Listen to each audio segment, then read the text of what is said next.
안녕하십니까. 예, 수도철도 아카데미 이제 기계 일반 강사 최정민입니다. 이 영상을 기획하게 된 이유는 이제 그 23년 이제 상반기 코레일 이제 운전직 기관사 분들이 기계 일반을 어떻게 공부를 해야 되는지 이런 개요와 전략을 설명드리기 위해 이 영상을 기획을 했고요. 대상은 이제 갓 철도 면허를 취득하신 분들, 그리고 공학을 전공하지 않은 이제 비전공자분들, 그리고 공기업 전공시험 기계를 처음 공부하시는 분들이 대상이고요. 이 영상에 이제 크게 이제 도움이 되지 않으실, 그러니까 뒤로 가기 누르셔도 되는 분들은요, 이제 공기업 필기 시험을 이제 준비한 경험이 충분하거나, 그리고 타직렬에서 운전직 승무직으로 변경하신 분들은 이 결과 좀 다를 수가 있어요. 그리고 기계직 공부를 해보신 분들, 이분들도 이 두 번째와 좀 비슷하죠. 그래서 이제 면허를 따시고 이제 앞으로 이제 NCS와 기계를 내년 이제 상반기를 대비해서 어떻게 해야 되는지 한번 설명을 드려보도록 하겠습니다. 일단 기관사는요, 그 일반적인 공기업 기계직과 전공 준비 방법을 좀 달리 해야 됩니다. 이제 이유를 좀 설명을 드릴 건데, 일단 필기 합격자가요, 기관사는요, 1등과 꼴찌 점수 차이가 정말 큽니다. 1등이 만약에 80점이면 꼴찌는 60점, 이 커트라인 20점의 차이가 존재를 해요. 그래서 한두 문제로 갈리고 면접을 볼 수 있냐 없느냐 이런 류의 시험이 아니라는 거죠. 그에 비해 이제 타 직렬들은요, 1등과 꼴찌 차이 점수가, 만약에 면접 스터디를 하잖아요. 그러면 몇 점이에요? 몇 점? 이렇게 물어보면 다 점수가 비슷해요. 다. 많이 차이 나봤자 두 문제 차이 납니다. 그 이상으로 벌어진 경우는 별로 없다고 보시면 돼요. 그리고 올해 22년 상반기 코레일 시험이 있었죠. 이때 이제 운전직 기관사분들 점수가 60점에서 61점 이 사이 점수가 커트라인이에요. 네. 그러니까 약간 이게 상대평가잖아요. 약간 공부하는 전략을 좀 달리 해야 된다는 거죠. 그리고 두 번째, 조정 점수로 인해 고득점으로 갈수록 점수가 낮아집니다. 특히 이번에 엄청 쉬웠죠. 작년 상반기 코레일이. 그래서 원점수 90점, 100점을 받더라도 이 조정 점수를 이제 하향 조정을 먹임으로써 60, 70점대로 점수가 떨어집니다. 그래서 물론 이 점수는 난이도가 워낙 쉬웠기도 쉬웠었지만, 그래서 정말 한 문제 한 문제 예민한 기계직처럼 공부를 하시는 방향으로 해도 결과적인 그 이상의 점수의 결과를, 그러니까 가성비가 떨어지는 점수를 받는다는 거죠. 일단 이 점이 중요하고요.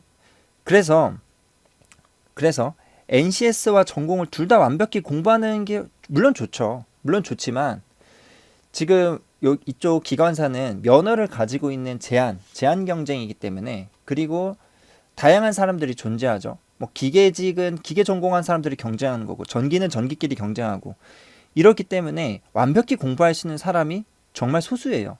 네. 그래서 이 극소수를 그 경쟁 대상이 아니고요.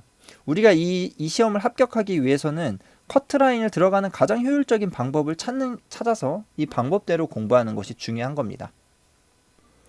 그렇다면 이제 기관사를 준비하시는 분들은 이제 그 기계 일반을 어떻게 공부해야 하는지 이제 말씀드리면요. 일단 첫 번째 생각은요. 첫 번째 중요한 것은 기계 직렬을 준비하는 사람처럼 이제 모든 것을 지엽적으로 공부하지 않아야 합니다. 잊지 말아야 될 것은 상대평가라는 것이라는 거죠. 절대 상대평가라는 것을 잊지 말고, 그리고 기계직 준비하신 분들처럼 공부하다가는 가랑이 찢어집니다. 그리고 이미 출판되어 있는 문제는 충분히 많아요. 그래서 기사 문제와 기출 문제를 제대로 문제마다 개념을 숙지해서 푸는 것이 중요합니다. 그래서 지금 일반 기계 기사만 보더라도 총 5과목을 시험을 치지만 정확히 분류를 하면 총 7과목이에요. 그 7과목이 한 과목당 400문제만 돼도 이게 한 2,800문제 되고요. 이 공무원 패스, 공무원 이 기출이 다 모여있는 이 책만 하더라도 페이지 수가 2,000페이지가 넘습니다. 그리고 기계의 진리도 많이 책으로도 출판돼 있지만 블로그에도 많이 올리죠. 공기업 기출들을 복원해놨다든지 모의고사라든지 이 문제만 해도 정말 PDF 파일로만 해도 정말 엄청납니다. 출판되어 있는 책도 합치면. 그래서 이 나와 있는 문제만 제대로 풀어도 정말 상대적으로 적어도 기관사를 준비하시는 분들에 한해서는 경쟁 우위를 가질 수 있어요. 그래서 개념을 내가 공부를 해서 문제를 푼다 이게 아니고요. 문제마다 문제를 먼저 풀고요. 그 문제를 통해서 개념을 역추적해서 정리를 하셔야 돼요. 그러다 보면 익숙해지면서 빨리빨리 풀리는 게 눈에 보이실 겁니다. 하지만 이 방법도 양이 많기 때문에 쉽지는 않죠. 하지만 이게 제일 빠른 방법이라는 건 자명합니다. 그래서 다시 한번 말씀드리지만 그 문제 이상의 출제된 문제 이상의 개념을 찾아서 공부하거나 예측하시면 절대 안 되고요.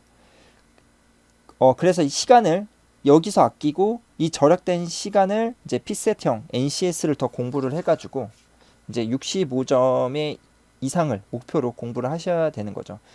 물론 이 점수는요, 여러분들 이제 철교환 다들 따시잖아요. 가산점 4.5점이 포함된 점수입니다.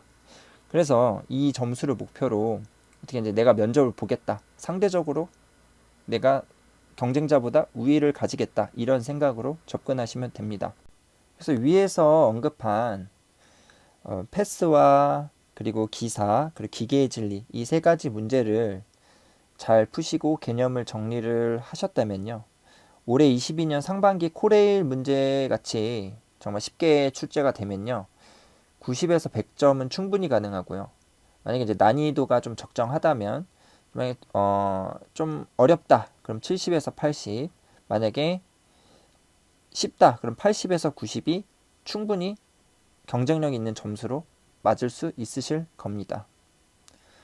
그럼 코레일은 어떤 과목들이 나오고 몇 문항이 나오는지 좀 살펴보면요.